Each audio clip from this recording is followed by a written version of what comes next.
नमस्कार, न्यूज़र के खास कार्यक्रम में आपका स्वागत है। मैं हूं देवेंद्र कुशवाहा। आज हम इस कार्यक्रम में बात कर रहे हैं अमरवाड़ा के अखाड़े को लेकर। मध्य प्रदेश की अमरवाड़ा विधानसभा सीट पर 10 जुलाई यानी कि कल वोटिंग होने वाली है। बीजेपी प्रत्याशी कमलेश शाह और कांग्रेस प्रत्याशी धीरन शाह आमने सामने हैं। दोनों के बीच दिलचस्प मुकाबला देखने को मिल सकता है। क्या कहता है यहां का समीकरण, जानेंगे। तो आइए शुरू करते हैं। अमरवाड़ा में अग्नि परीक्षा।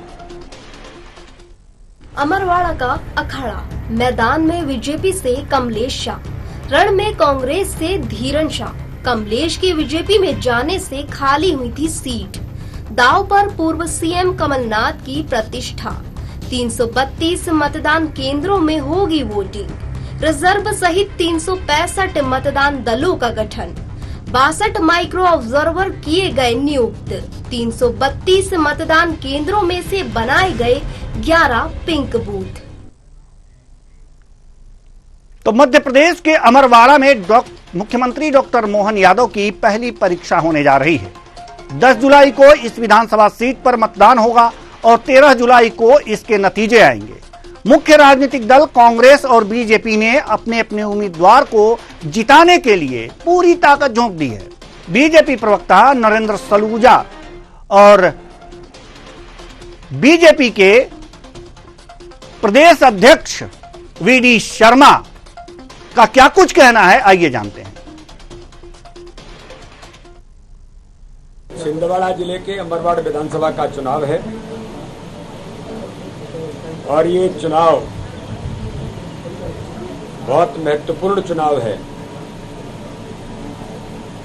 भारतीय जनता पार्टी के हमारे कार्यकर्ता भाई कमलेश शाह चुनावी मैदान में हैं। मैं अमरवाड़ा विधानसभा की सभी जनता जनार्दन से अपील करता हूं, इस लोकतंत्र के महापर्व के इस विधानसभा के चुनाव में ज्यादा से ज्यादा मतदान करें। आपका एक मत अमरवाड़ा विधानसभा के विकास को सुनिश्चित करेगा। इसलिए मैं पुनः एक बार सभी मतदाता भाई और बहनों से कि अधिक से अधिक मतदान करके लोकतंत्र के अमरवाड़ा विधानसभा के इस पर्व में अपनी भूमिका निभाएं।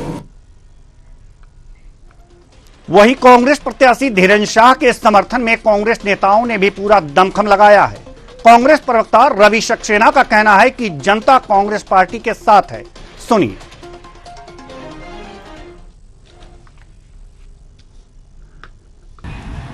कांग्रेस के चुनाव चिन्ह पर कमलेश चुनाव जीते। भारतीय जनता पार्टी को क्योंकि छिंदवाड़ा में लोकसभा चुनाव में एक कंफ्यूजन पैदा करना था, एक ऐसा माहौल बनाना था जिससे कि लगे कि कांग्रेस पार्टी से लोग बीजेपी में आ रहे हैं, तो उन्होंने उनको लेके गए। तो वहाँ की जनता, आदिवासी लोग इस बात को जानते हैं। तो आदिवासी सदैव से कांग्रेस पार्टी के साथ रहे हैं, क्योंकि कांग्रेस पार्टी एकमात्र ऐसी पार्टी है जो आदिवासियों के हितों की रक्षा करती है, उनके उन्नयन की बात करती है, उनके विकास की बात करती है, उनकी बहबूदी की बात करती है। तो अमरवाड़ा उपचुनाव इस समय अखाड़ा बना हुआ है। बीजेपी कह रही है कि इस बार चुनाव में उसकी विजय होगी, लेकिन कांग्रेस कह रही है कि इस बार यह सीट मेरे खाते में आए। सीएम मोहन यादव की भी एक तरह से यह परीक्षा है, उपचुनाव। ऐसे में आरोप प्रत्यारोप तो लगी रहे हैं और ये लगते रहेंगे, लेकिन होना क्या है ये देखने वाली बात है। आज इसी मुद्दे पर हम चर्चा करेंगे और चर्चा के लिए हमारे साथ जो मेहमान जुड़े हुए हैं उनसे आपका परिचय करा दें। डॉक्टर प्रेम व्यास, बीजेपी प्रवक्ता, आपका बहुत बहुत स्वागत है हमारे इस कार्यक्रम में। हिमानी सिंह, कांग्रेस प्रवक्ता, आपका भी बहुत बहुत स्वागत है हमारे इस कार्यक्रम में।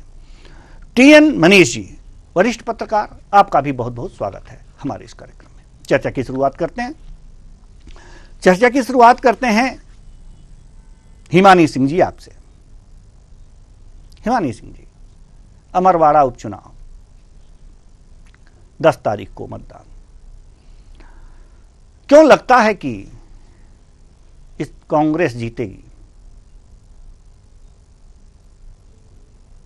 मुझे ना लगने की भी कोई वजह दिखाई नहीं दे रही है। आप 3 दिसंबर अभी 6 महीने पहले ही रिजल्ट आया था विधानसभा का, और जिस तरह के आप सवाल पूछ रहे हैं, मैं लोकसभा के रिजल्ट की बात कर रहे हैं, तो लोकसभा में पूरी लोकसभा मिलाकर 1 लाख की जीत हासिल कर पाई भारतीय जनता पार्टी, और उसके लिए उन लोगों ने उनके केंद्रीय गृह मंत्री से लेके उनके बड़े बड़े नेताओं को छिंदवाड़ा में डेरा डालना पड़ा, और ईडी सीबीआई दल बदल जो कुछ भी कर सकते थे, साम दाम दंड भेद करके 1 लाख की जीत हासिल कर पाई, जो 7 विधानसभाओं में कोई इतनी बड़ी जीत का अगर आप 7 विधानसभाओं में बांटेंगे तो कोई बड़ा अंतर नहीं है। और उससे पहले 3 दिसंबर को जो विधानसभा के रिजल्ट्स आए थे, उसमें छिंदवाड़ा की जनता ने भारतीय जनता पार्टी विहीन करने का काम किया था।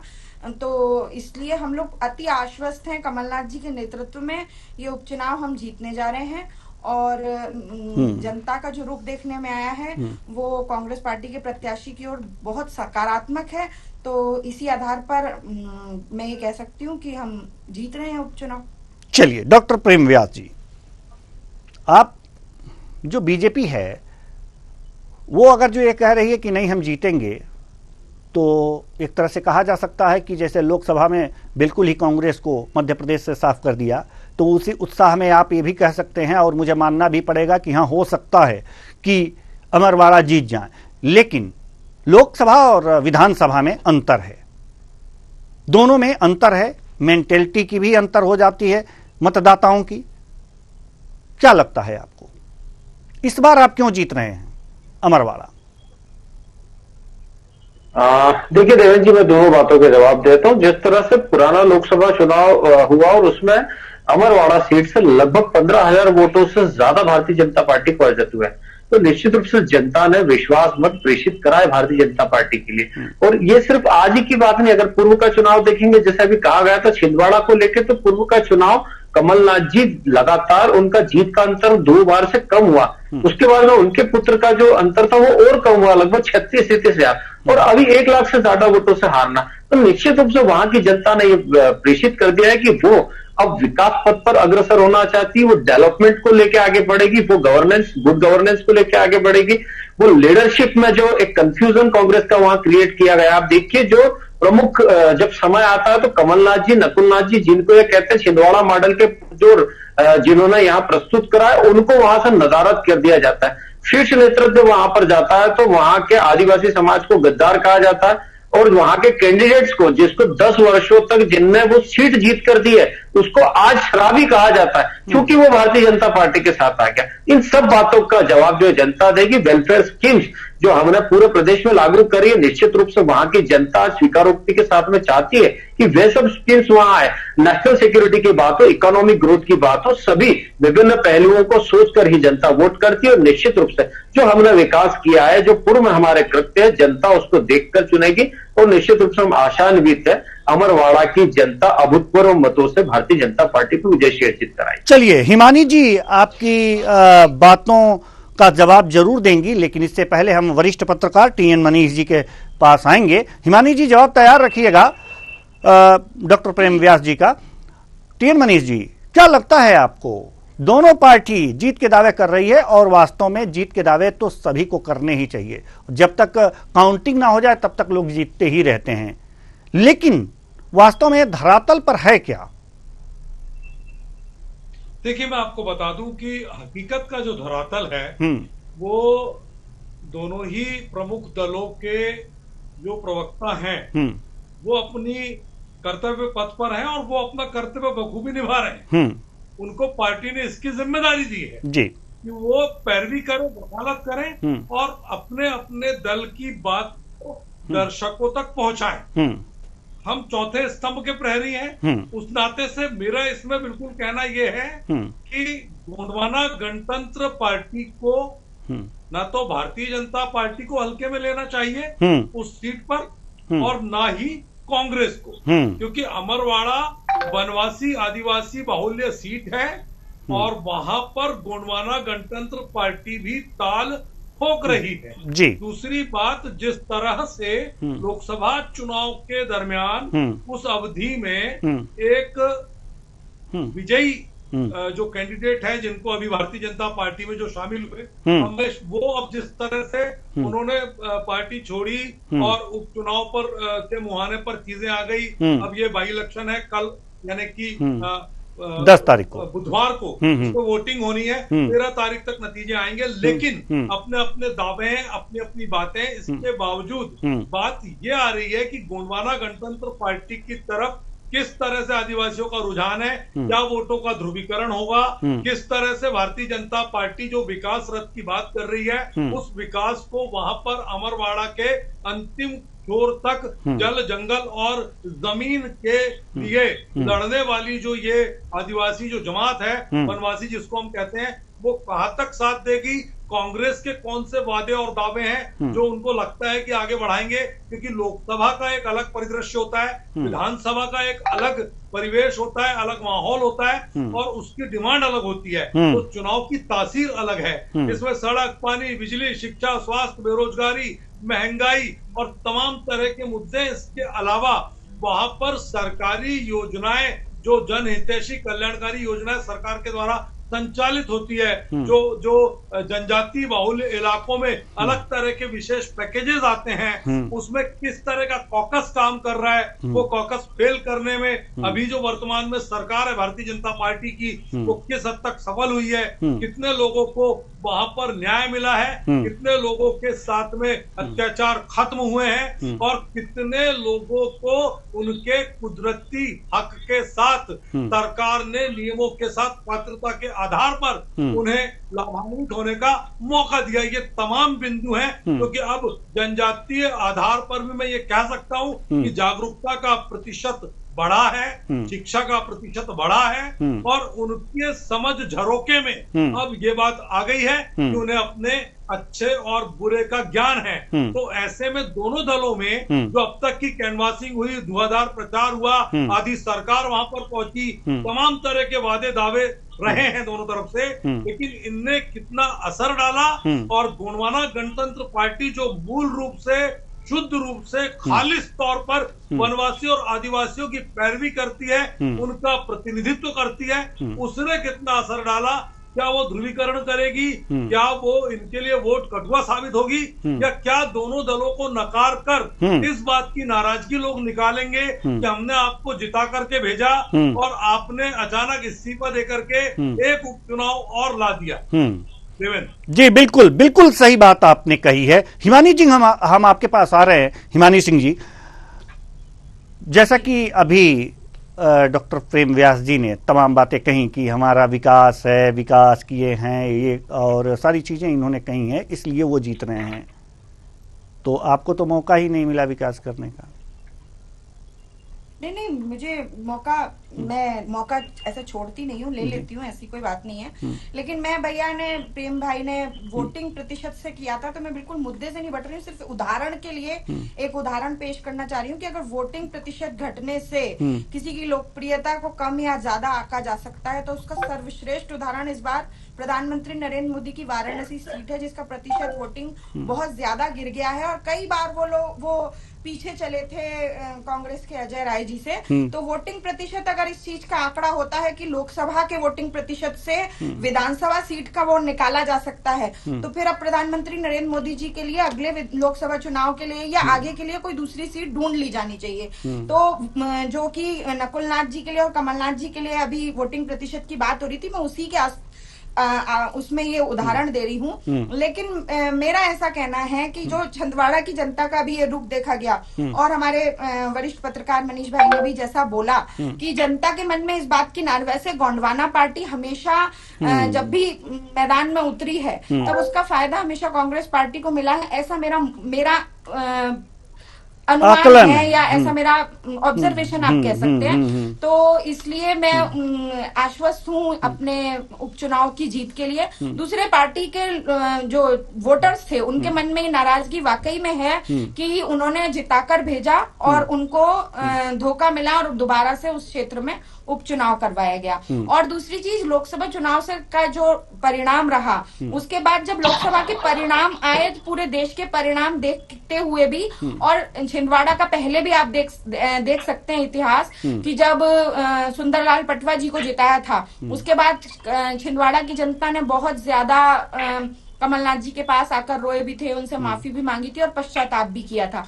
तो उस इतिहास को देखते हुए भी आप ये अंदाजा लगा सकते हैं कि जो बाकी देश से लोकसभा के रिजल्ट आए, तो लोकसभा के चुनाव के प्रति भी लोगों के मन में एक पश्चाताप की भावना है, और वो इस विधानसभा के चुनाव के परिणाम में आपको देखने को मिलेगी। जी बिल्कुल बिल्कुल बिल्कुल। डॉक्टर प्रेम व्यास जी, हिमानी जी ने तो एक बात सीधे सीधे कह दी जो कि टीएन मनीष जी ने कही कि एक जीजीपी भी है, और हिमानी जी ने कहा कि जब जीजीपी आती है तो कांग्रेस को आश्वस्त हो जाना चाहिए, और वो खुद पूरी तरह से विश्वास में है कि नुकसान बीजेपी को करेगी, कांग्रेस को नहीं। देखिए देवेंद्र जी, मुख्य रूप से बात यह है कि वास्तविकता में आदिवासियों का विकास किसने करा है। आज आदिवासी वो समाज नहीं रहा जो सिर्फ कुछ मुद्दों को लेकर वोट डालता था। अभी देखेंगे आप, गुजरात के बाद सबसे ज्यादा अगर वोट मिले हैं आदिवासी एसटी एससी के, तो मध्य प्रदेश में मिले हैं भारतीय जनता पार्टी को। और उसके बाद में जो आदिवासी के लिए कार्य किए गए वो तो धरातल पर है ना। आज आदिवासी गौरव दिवस को अगर दिया गया है 15 नवंबर 2023, तो निश्चित रूप से भारतीय जनता पार्टी की सरकार ने दिया। उन आदिवासियों को सम्मान जिनको राज्य में अस्वीकार कर दिया गया था, वो निश्चित रूप से हमारी सरकार ने करा। एसटी एससी का अलग मंत्रालय का गठन अगर करा तो भारतीय जनता पार्टी ने किया। राष्ट्रीय जनजाति अनुसंधान संस्थान 2022 में अगर निर्मित किया है तो भारतीय जनता पार्टी ने किया। कई जनजातीय अनुसंधानों को 2022 में मिक्सअप करा गया था। उसका कारण था कि एक मत होने के पश्चात ये तय हो सके कि कहां विकास की आवश्यकता है, चाहे वो विकास आदिवासी राशन आपके द्वार के माध्यम से हो, चाहे वो खासी गोरो आंदोलन, ऐसे आदिवासी जो जिसको धरती पर लोग भूल चुके थे, ऐसी सभ्यताओं को भी प्रकाशित करने का कार्य करा तो भारतीय जनता पार्टी ने किया। और आज डिजिटलाइजेशन के माध्यम से जो है अवगत गांव के उस छोर तक भी अवगत हो रहा है जो विकास से वंचित होता था। दूसरी बात, एक बहुत महत्वपूर्ण बात बोली वोट परसेंटेज को लेकर। मेरी बहन ने मुझे बताया था कि हम सिर्फ 15,000 से जीते हैं, इसीलिए जो है 15,000 का आंकड़ा बहुत नहीं होता, इसीलिए मैंने पूर्व के वोटों का आकलन बताया। दूसरी बात है, पूरे देश के समक्ष बात की गई तो निश्चित रूप से कुछ सीट्स में हम बहुत कम वोटों से अंतर से हार जीत हुई है, हम स्वीकारते हैं वहां पर जहां हमको कार्य करना पड़ेगा। लेकिन जहां हम थे ही नहीं वहां पर आप साफ हो चुके हैं। आप उड़ीसा में साफ हो चुके हैं, आप जो है आंध्रा में साफ हो चुके हैं, आप जो है हिमाचल प्रदेश में साफ हो चुके हैं, आप मध्य प्रदेश में साफ हो चुके हैं। उसके बाद में तेलंगाना में भारतीय जनता पार्टी 8 सीटें जीती है। वोट परसेंटेज कितना हुआ? लगभग 33%, जो पूर्व में कभी नहीं मिला है। कर्नाटका में हम 45% पे पहुंचे जो पूर्व में कभी नहीं पहुंचे। केरला में हम लोग 1 सीट जीते और 17% वोट परसेंट हमारा पहुंचा है। मतलब दक्षिण के राज्यों में स्वीकारोक्ति हमारी बढ़ी है। निश्चित रूप से जो इस तरफ के राज्य है वो भी विकास पथ पर प्रेषित होंगे, और जहां भी चूक हुई है हम उस पर कार्य कर रहे हैं। तमिलनाडु में 10.25%, जीजीपी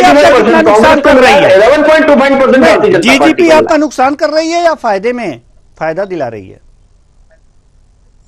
देखिए, इसके पूर्व में भी जब चुनाव हुए थे लगभग 70 से 80 हजार वोट हर चुनाव में भारतीय जनता पार्टी को मिला। ये प्रदर्शित करता है कि हमारा वोट बैंक वहां पर सुरक्षित है। और दूसरी बात है, अब जो लड़ाई है वो कांग्रेस के सेवक और जनसेवक के रूप में हो रही है। एक जनसेवक जनता के मध्य में प्रेषित हो रहा है, एक कांग्रेस के सेवक के रूप में जनता के मध्य में। तो ये जनता तय कर लेगी उसको जनसेवक चाहिए या कांग्रेस का सेवक चाहिए। चलिए टीएन मनीष जी, हम आपके पास आना चाहते हैं। दोनों जो हमारे मेहमान हैं जी, दोनों मेहमानों की बातें सुनकर ऐसा लगा कि जो हिमानी सिंह जी ने कहा कि जब जीजीपी आती है तो कांग्रेस को लाभ होता है, लेकिन डॉक्टर प्रेम व्यास ये सीधे नहीं कह पाए। इनका ये कहना है कि हमारे वोट बैंक जो हैं वो स्थिर हैं। क्या मतलब निकालें इसका? जल्दी से सर, समय नहीं है। बाया देवेंद्र जी जी सवाल दोहराइए आप। जी जी, जैसा कि अभी आपने हमारे दोनों मेहमानों को सुना कि जीजीपी, कांग्रेस प्रवक्ता का कहना है कि जीजीपी जब आती है तो कांग्रेस को फायदा होता है, लेकिन सीधे सीधे डॉक्टर प्रेम व्यास ये नहीं कह पाए कि बीजेपी को फायदा होता है। वो कह रहे हैं कि नहीं, जो है जीजीपी आए या जाए, इनके वोट बैंक जो हैं वो सुरक्षित रहते हैं। क्या समझें हम इनसे? देखिए, मैं आपको बता दूं कि वहां पर 2,35,000 से कुछ अधिक संख्या में लगभग तकरीबन इतने वोटर हैं और उसमें बाहुल्यता जो है वो आदिवासियों की है। तो ऐसे में पूरी तरह से जो निर्णायक वोटर है वो अमरवाड़ा पर, चूंकि वो आरक्षित सुरक्षित सीट है, उस पर पूरी तरह से आदिवासियों का ही उसमें दारोमदार है जीत हार को लेकर। दूसरी बात, जो गोंडवाना गणतंत्र पार्टी का ट्रेंड रहा है वो चुनाव दर चुनाव बदलता भी रहा है। ये कोई स्थापित विश्व सत्य नहीं है कि अगर उनके बीच में मैदान में आने से केवल एक पार्टी विशेष को या कांग्रेस को ही उससे फायदा होगा या बीजेपी को होगा। ये बिल्कुल हम नहीं कह सकते हैं, क्योंकि इस समय का मतदाता बहुत अलग तरीके से सोचता है और मतदाता को आयु वर्ग के हिसाब से, आय वर्ग के हिसाब से और उसके निवास के हिसाब से भी देखना पड़ेगा कि वो अभी ग्रामीण इलाके में किस तरह से, वहां के कस्बाई इलाके में किस तरह से, विकास का प्रतिशत क्या रहा है, अधोसंरचना कितनी रही है, और ग्रामीण इलाकों में जो बहुत सारी, एक बात हमेशा हम लोग करते हैं कि योजनाएं तो बहुत अच्छी बनती है, आती भी है, लेकिन जमीन पर उतरते उतरते पता नहीं उसमें कहां से क्या हो जाता है कि उसका प्रतिशत जो है वो लगातार ऊपर नीचे होता है। मॉनिटरिंग जब अच्छी होती है तो प्रतिशत बढ़ता है, जहां पर लापरवाही हो जाती है तो वहां पर एक कॉकस, एक गिरोह जो है उस पूरी योजना को लील जाता है। ये कटु सत्य है और ये बिल्कुल है। तो ऐसे में ये देखना पड़ेगा अपने अपने गिरेबान में झांक करके दोनों दलों को कि उनकी बातें क्या है। सत्ताधारी दल को ये देखना पड़ेगा कि उसने वास्तव में जमीनी तौर पर अमरवाड़ा को लेकर के कितनी संजीदगी से काम किया है, कमलेश शाह को लेकर के वहां के लोगों को क्या मनोभाव बदले हैं, और सरकार होने के चलते कमलेश जी से जो भी इनकी डील हुई है आधार पर इन्होंने उस इस्तीफे के बाद से उपचुनाव के बीच में जो समय मिला, समय को लेकर के इस स्थिति जो है वो बनाई, ये सब देखना पड़ेगा। अगर वो स्थिति इन्होंने फेवरेबल बनाई होगी तो निश्चित है कि जनता का मन जो है इनके साथ जाएगा। तो यानी दिल जीतने वाली बात है।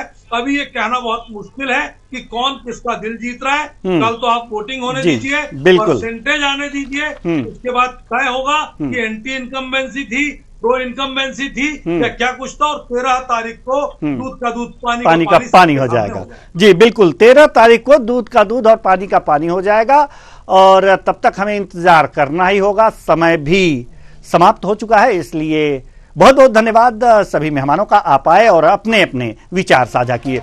तो कुल मिलाकर के देखा जा सकता है कि अमरवाड़ा में अग्नि परीक्षा है, बीजेपी की भी अग्नि परीक्षा है और कांग्रेस की भी अग्नि परीक्षा है।